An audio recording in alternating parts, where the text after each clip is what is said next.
नमस्कार, मैं Divya Mittal Venus astro में आप सभी का स्वागत करती हूँ। यदि आपने मेरे चैनल को अभी तक लाइक और सब्सक्राइब नहीं किया है तो प्लीज़ इसे जल्दी से लाइक और सब्सक्राइब कीजिए, क्योंकि इस टॉपिक के बाद मैं गोचर भी लेके आऊँगी आपका करंट कि आखिर क्या चल रहा है। तब आप अपनी रोज़ की ज़िंदगी को जान सकेंगे, समझ सकेंगे कि ज्योतिष शास्त्र आपको क्या क्या बता सकता है, कौन कौन सी चीज़ों से आपको सतर्क कर सकता है। बहुत कुछ ज्ञान इसमें भरा हुआ है, अगर आप देखेंगे तो सच में समझेंगे।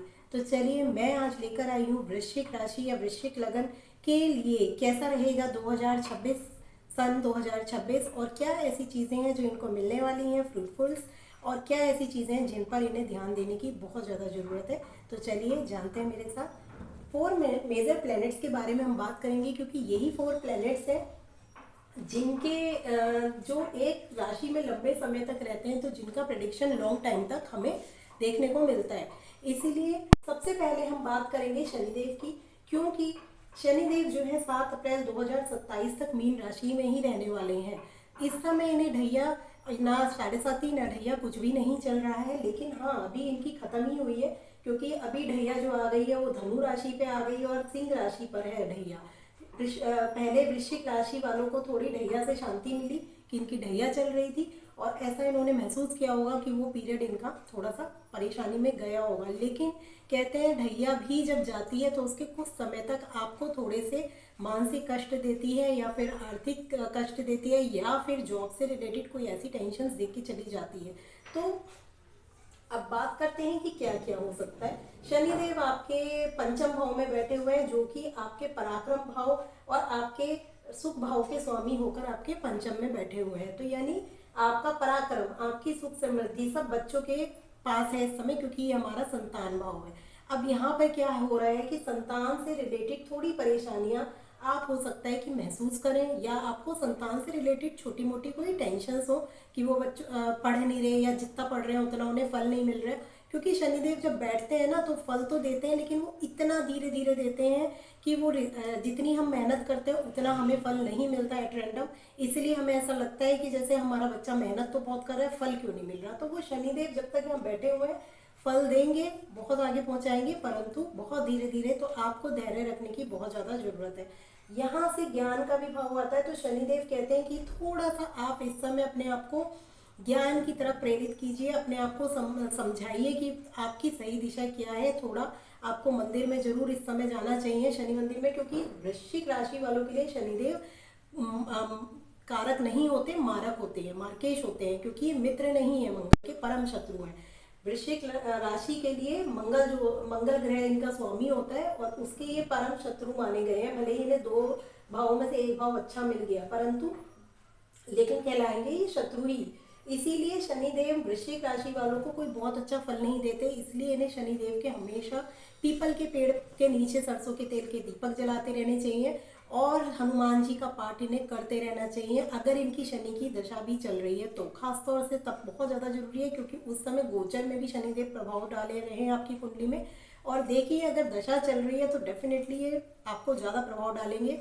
उसके साथ साथ नक्षत्र देखने जरूरी होते हैं। क्या एक क्रूर ग्रह क्रूर नक्षत्र में बैठा हुआ है, नक्षत्र जानने के बाद आप और भी सटीक प्रेडिक्शन अपनी कुंडली के कर सकते हैं।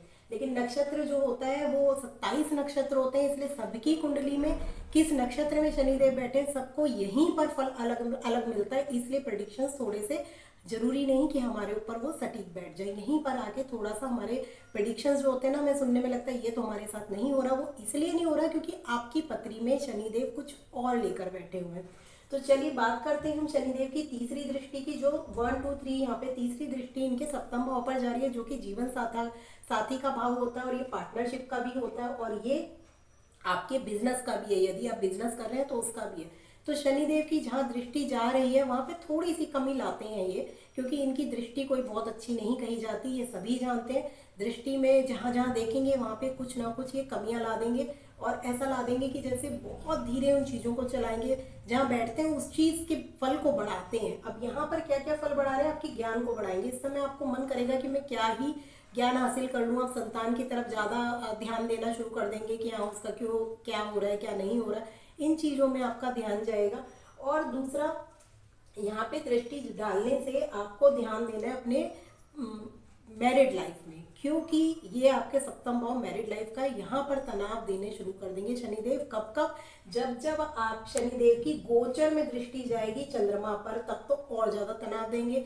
अब आप सोचिए कि शनिदेव की गोचर में कितनी बार दृष्टि जाती है और कितनी बार वो खुद भी, क्योंकि चंद्रमा एक राशि में 2.25 दिन बैठता है।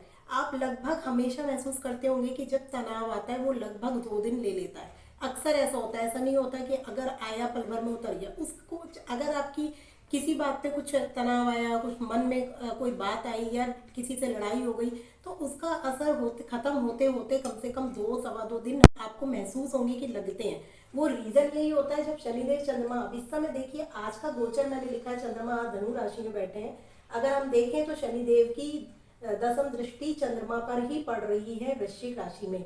तो पत्नी की तरफ से तनाव या जॉब की तरफ से तनाव, किसी भी तरीके का तनाव इनको लगेगा, क्योंकि दृष्टि जा रही है यहाँ पर दाम्पत्य जीवन में। इस वजह से मैंने बोला कि दाम्पत्य से रिलेटेड तनाव इनको समय समय पर महीने में कई बार मिलेगा, क्योंकि चंद्रमा की कभी तीसरी चंद्रमा यहाँ बैठेंगे तब मिलेगा, चंद्रमा जब इनके सामने ही आ जाएंगे तब मिलेगा, चंद्रमा यहाँ दसम दृष्टि में आएंगे तब मिलेगा, और जब चंद्रमा शनिदेव के साथ बैठ जाएंगे तब मिलेगा। तो ऐसे 2-2 दिन अगर हम माने तो 8 दिन महीने के ऐसे ही निकल जाएंगे जिसमें आपको तनाव महसूस होगा, कभी किसी वजह से कभी किसी वजह से, डिपेंड्स कि वो सिचुएशन कब कौन सी हो रही है। हो सकता है कि आप उस तनाव को महसूस ना करें क्योंकि आप पूजा कर रहे हैं, आपका ऑरा इतना स्ट्रांग है।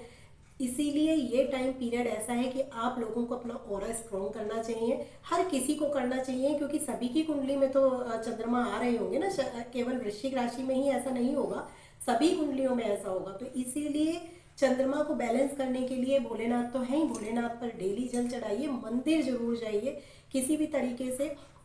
आप चाहे सुबह जाएं चाहे शाम को जाएं, आपका मंदिर की चौखट पर पैर ही रखना आपको एक पॉजिटिव वाइब देगा, धीरे धीरे आपका स्ट्रांग होगा ऑरा। तो बात करेंगे यहाँ पे लाभ देगा, किससे लाभ देगा, क्योंकि शनिदेव जो होते हैं ना, इनके जो 2 नंबर है वो शुक्रदेव की वृषभ राशि है। जब वृषभ राशि को देखेंगे, कालपुरुष की कुंडली में वृषभ राशि 2nd हाउस में आती है, तो यहाँ पे धन लाभ कराएंगे बिजनेस से।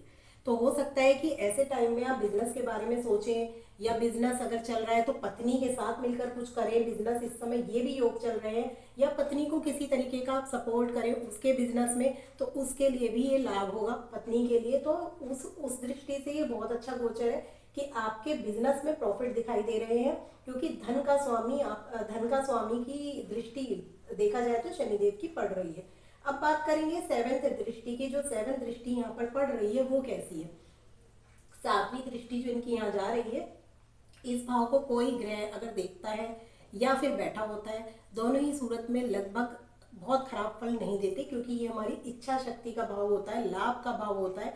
ये इन चीजों पे रिलेटेड कोई परेशानी शनिदेव नहीं देंगे, आपको लाभ भर भर के देंगे। यहाँ से भी दिख रहा है कि आपके सेविंग का भाव एक्टिवेट हुआ, और यहाँ से भी दिख रहा है कि आपका इच्छा शक्ति और जो लाभ है वो एक्टिवेट हो रहा है। अब वो किस तरीके से हो रहा है, तो साफ साफ पता लग रहा है कि जीवन साथी से रिलेटेड ही कुछ ना कुछ अदर चीजें एक्टिवेट हो रही हैं। अब यहाँ पर जब देखेंगे तो यहाँ पे आपके बड़े भाई बहनों का भी आता है। हो सकता है बड़े भाई बहनों से ही रिलेटेड आपको कुछ न्यूज मिले सुनने के लिए, और यही आपके फ्रेंड सर्कल का भी होता है। तो फ्रेंड सर्कल से शनिदेव थोड़ी सी दूरी कराएं, या मतलब कुछ ऐसा मनमुटाव करा दें, या फिर आपका जो मतलब एक तरीके से यहाँ से बड़े भाई बहनों का भी दिखता है भाव, तो उनसे थोड़ा मनमुटाव करा दें, या एक तरीके की दूरी या मन उदास होना, कोई ना कोई ऐसी चीज आपको सजीव रिश्तों से मिलेगी। बट निर्जीव पक्ष जो यहाँ से देखेंगे उससे रिलेटेड आपको कितने अच्छे फल मिलेंगे। बात करते हैं दसम दृष्टि की। दसम दृष्टि इस समय यहाँ जा रही है, तो आज के दिन की अगर मैं बताऊं तो आज इनको सेविंग को लेकर तनाव है, कुटुंब को लेकर तनाव है, कुछ ना कुछ ये लोग सोच रहे हैं, कुछ ना कुछ ऐसा मन में इनके है कि किस तरीके से मैं अपनी सेविंग्स को बढ़ाऊं, किस तरीके से मैं सेविंग करूं।